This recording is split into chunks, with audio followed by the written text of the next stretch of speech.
Hey, another diary of the elusive Homo sapien on April 25th, Wednesday, 2023. I'm walking to the place called First Truck. One of the things I'm going to ask is where the hell is my OBD? I think it might be a 2, after all, from reading my book. Not OBD1, but OBD2. And it's got the list of codes, so I wouldn't have to look on the internet. But, you know, I've asked many mechanics, and some of them you would think before they did the repair, they checked to see if there was a code, but it's not working out like that. So I'd like to know, because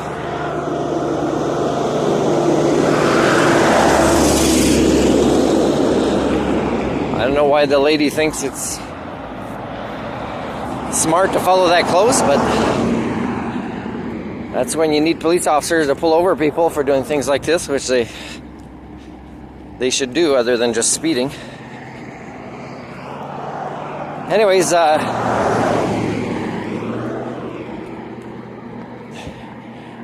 so, you know, a lot of the wires and connections are corroded, and with the code, I'd be shortening the troubleshooting, problem-solving process, elimination, deduction with that code. But now, yeah, I mean, I still don't find it easy to drain the radiator fluid without spilling some, which I don't want to do.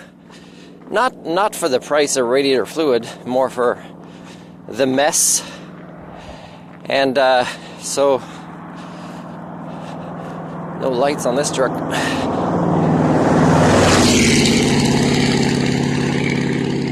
These trucks don't get pulled over because they're the norm.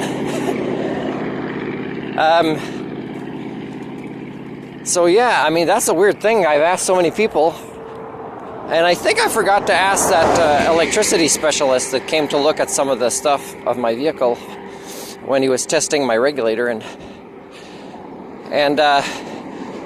like, how do so many mechanics not know where to find it, where it is, or what's going on? And why do they give up on that as something that's very important?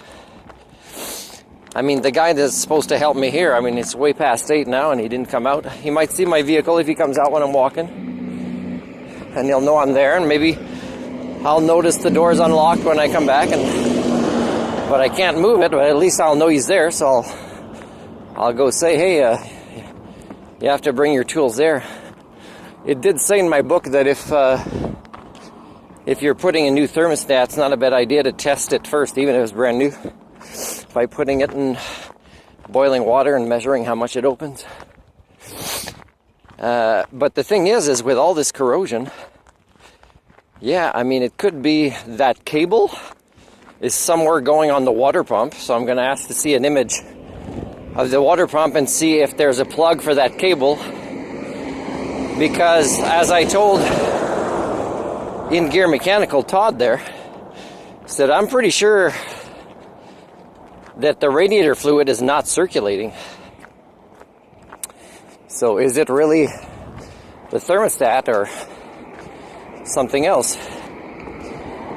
And maybe, I don't know, maybe he thought the thermostat was working, that's why he didn't change it, and was that cable disconnected before they worked on it and they didn't notice, or they're the ones who didn't connect it again and it became corroded in the last month or two since the radiator was brand new, which is expensive, but what's the use having it if the fluid is not circulating through it?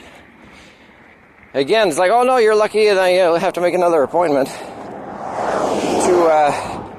that could be useful.